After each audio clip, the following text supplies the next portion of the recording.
It is such a relief. Like, Yes. I just remember like, oh, I don't have to worry about drinking anymore. Like, I don't, it's not something I have to think about. I mean, I Yeah. think about it sometimes, but it's Yeah. like in a different way. Like, oh, sometimes I'll get these little tiny, like, darn it, I wish I could just have one Hmm. glass. And then I'm like, and then I walk myself through the Yeah. the aftermath of what that's going to do to my entire life. And it One would, glass for me is usually like face down in the grass outside right, and with right, no recollection of how I got there. right, So one glass does not exist for me. right. So alcoholism, obviously, we know runs in families. Like Yeah. it's just all over my family. But my aunt was a big member of the AA community. She was 20, 30 years sober, and she, you know, spoke and she went still like after 30 years. And there was one thing that always like stuck in my mind that she said was, there is not enough alcohol in this room to satisfy me. None of So it. true. Like there is not enough in this room. So I'm just gonna have none. Thank you. Thank you. Yes, I reposted a meme today on Instagram where a gentleman said he treated alcohol like a game and he won. Like he went, he saw, he conquered, and he beat the game of alcohol, so he's Yeah, done. I love that. Yeah, You're a very competitive person. That's a right. good way to put it. I like that. So 11 year, it'll be 12 years in April Hmm. then for you. Yeah. Not, necessarily embracing a 12-step program as the core of your recovery. What are some things that you do maybe on a regular basis to fucking have hit 12 Yeah. 12 years of sobriety? So this is gonna sound terrible, but I don't care. I put me first before Yes. anyone. I Yes. put myself before my daughter. I put myself before my husband, because if I'm not mentally able to be present and, um, function, then you're going to get a very sad version of me. And so I put my mental health first before anything. And Have so to. I have to, or I will be in a really bad place. So, and my husband is so support. Like I said, he's very supportive with that. Like, okay, mommy needs her alone time, Love like it that. used to be mommy needs her Her wine, which juice. which I wasn't actually a mom when I was drinking. So um yay to that. But I really related to the mommy needs wine, because that's a big, toxic culture. Yeah. So yeah, alone time is very important. I Exercise is like my number one priority too. Is like, at this point I do it for my brain and my mental health, not so much for, like, I want to stay healthy and fit and all that, but like I need it. If I haven't exercised in a couple, 3 days, I Yeah. feel it. I know it's time that I have to go, because I just get It crazy. satisfies that pent up feeling as well, right? Yeah. Oh yeah. Hmm. Yes. Like I love cardio, and that just really, like, it helps me release those stresses. And another thing too is, like, I have a great job that I try to not be in super stressful Hmm. situations as far Yeah. as like my career. Like, if I'm not happy in a place, I have to move on. Like, so I've been able to realize that I do best away from people. I need to be at home. The people. The Yes. people really make me mad. So I need to be at home where I can be locked in my room all day, not, dealing with all the people. So, but I know that about myself. So, Yeah, that awareness is important. And I think mhm, that factors into putting yourself first as well and not yeah, settling in a job that makes you miserable every day. yeah. Because I'm a teacher, so I was, you know, the being in the classroom is just not for me anymore. Like, I Yeah. just can't do it mentally, you know. So are So you I more on the like administrative side of things or you teach Yes. virtually? Well, I work for an online school, but I Okay, am like on kind of the admin side of things where I'm got it. kind of behind the scenes. I don't work directly with students anymore. Which is another, I need to not. Blessing. Yes. Yeah.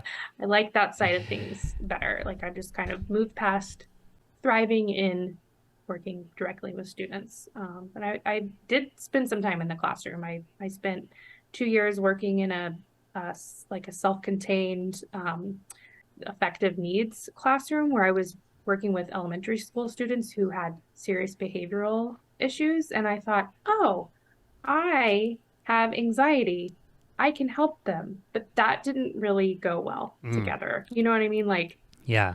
I I'm also like I'm an empath. So I Yeah. can't I took it all. I took it all and I took it home and I did I'm it the for two same way. I years. It was couldn't too long. imagine. I would do the exact same thing. I'm such an empath. Yeah, Yeah, it's it tough. was it was draining. It was draining.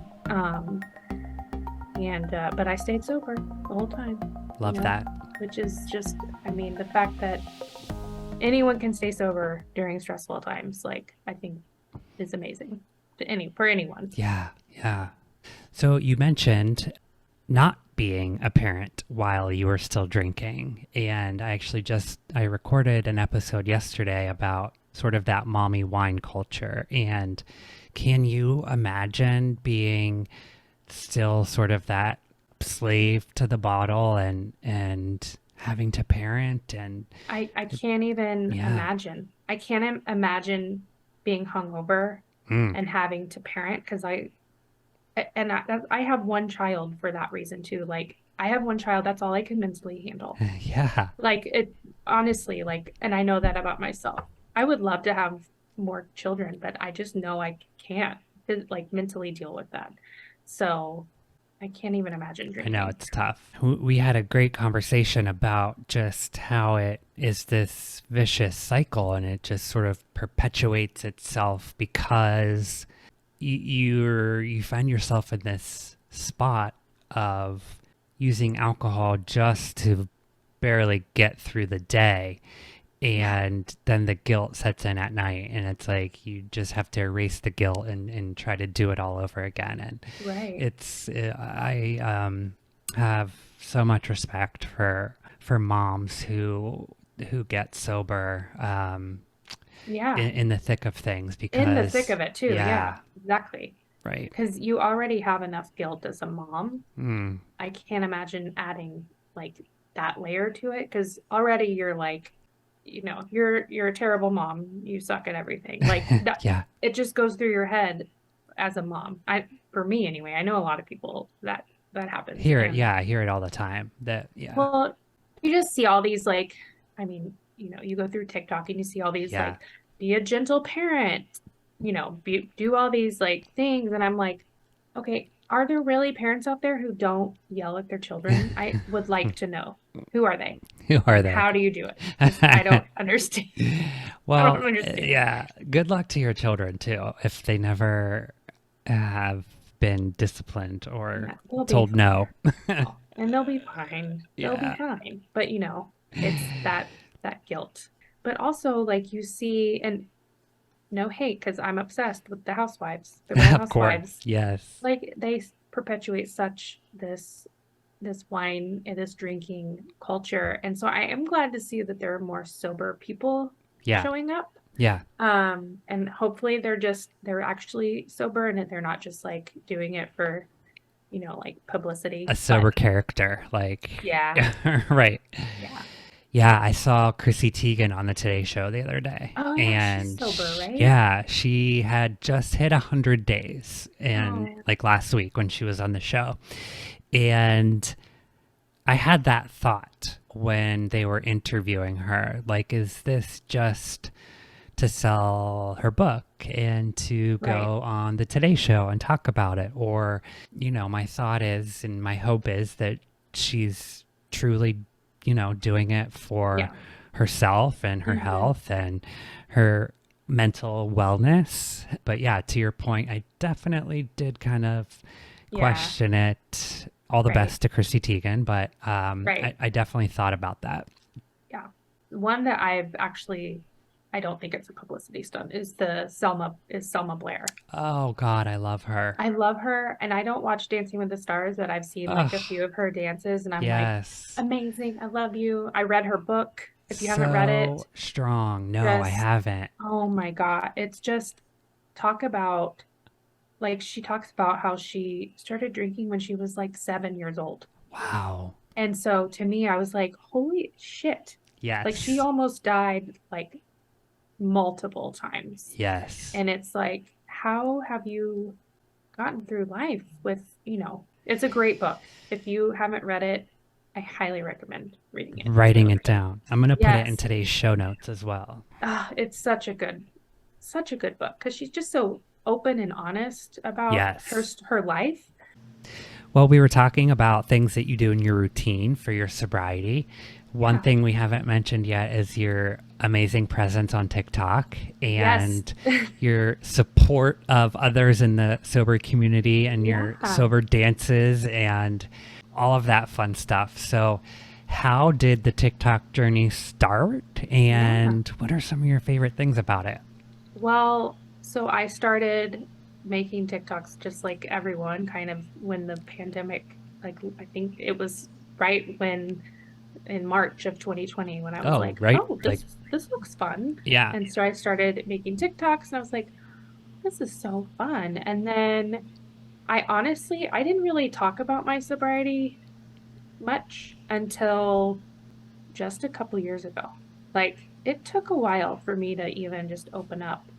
Hey, yeah, I'm sober and I've been through this. And so honestly, it was kind of like therapy for Yeah, me, just kind of sharing my story and sharing just, hey, I'm sober. Like that's really, all I did. And then started just, I was like, oh, wouldn't it be fun? I love dancing, even though I'm not like a dancer. I love dancing. And I was like, it'd be cool if I just like, did TikTok dances and people could comment their dates and I could like do a dance and, so really that's just how it started. they're so So fun. I was lucky enough to get my own TikTok yes, dance on Monday. Thank you so you're much. welcome. And you say Congrats you're not a again. dancer, but that is, I mean, you do pretty good Oh, for thanks. yourself. It is Yeah, definitely my therapy, I yeah, think, too. Like just supporting others. Like I feel like I'm kind of giving back in a way, for that sure. community piece, I guess. Yeah, I think that is the most important thing that I took from being in the rooms of a 12-step program is just the community and Yeah. having people that you can turn to. For me, at least, helping others is just as important to me. It's that therapy side. It's therapeutic for me, and it's Hmm. I say if each episode I do can reach one person, that is good enough for me. So Yeah, definitely absolutely. therapeutic and Hmm. what we do and trying to put the message out there. So as Yeah. a peer in the recovery community, thank you for that. Yeah. And you too for doing this amazing podcast and allowing people to share their story because Yeah, it can be quite lonely if you're not on social media, if you're not on, you're not hearing other people. Like I feel like TikTok has really allowed for that to be more out for there, sure. you For know? sure. Yeah, and you make a good point too. After being sober for what 7, 8, 9 years before you really embraced it and put it out there, there's no formula or rhyme or reason to it. I Yeah. like to say that I try to help people find their voice and maybe those who wouldn't normally share their story or think that their story would help someone. I think sometimes those are the most powerful Yeah. most powerful ones that we hear are those ones that just kind of hit you like, wow, that's so powerful. I love Yeah. hearing like a story that just like hits you in the gut. Right. And I think too, like I didn't share my story for so long because I was like, I don't really have a story. Like Yeah, I just, I drank and then I stopped. Like that was, I didn't really have a huge rock bottom. I guess Mm-hmm. I know everyone has their own rock bottom, but so I felt weird sharing because I know other people had way more struggles than I have. Yeah. So it was, and even just being in the treatment program, I was like, oh my gosh, people are here for like 3, 4, 5 times. And I'm like, I don't want to do that. Yeah. That's, No, thank you. this is my last and only time I'll be here. Thank Yeah. you. I feel bad for these people. And, so it kind of took a little bit of, well, your story matters too, even though it's not, I don't want to say bad, but, Yeah, like like just not as, it, there's not like tragedy or yeah. necessarily a lot of trauma. I like to my friend my friend Lisa Mm, Lampanelli came on the podcast a couple times, no and way. yeah. Yeah, if you go back in our Amazing. I need to go episodes, back. she's yeah.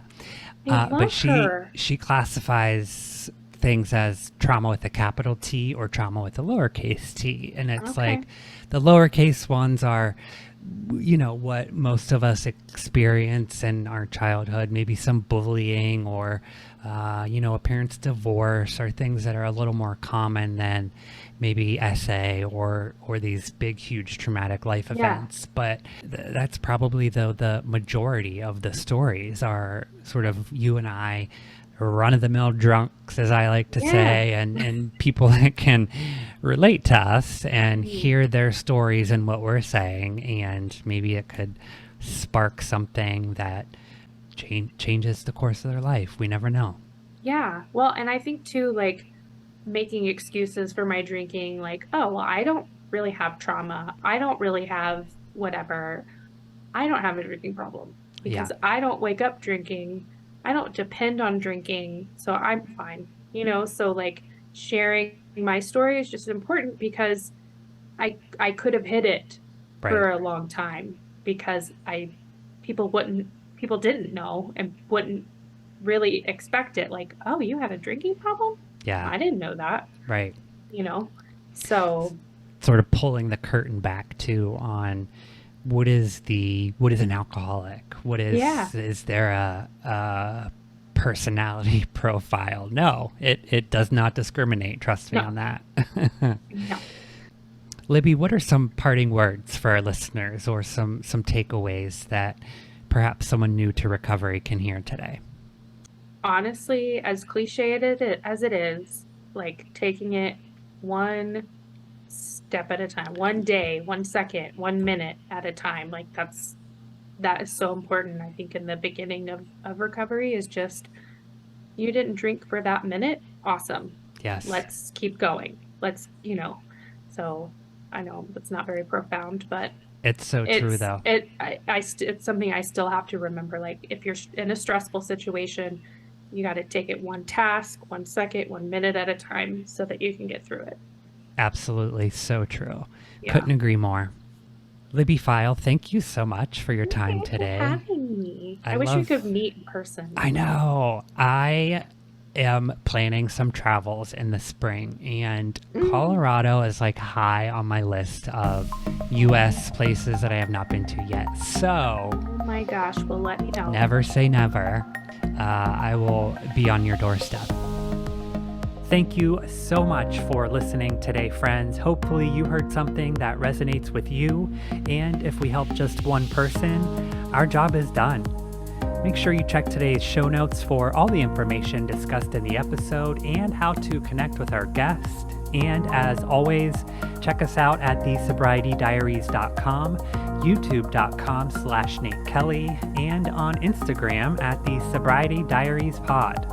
Please head over to Apple Podcasts and rate and review the show, friends. It truly helps other people to find the show, and in turn, we can help more people. Until next Wednesday, try your best not to drink and be good to yourselves. Bye, everyone.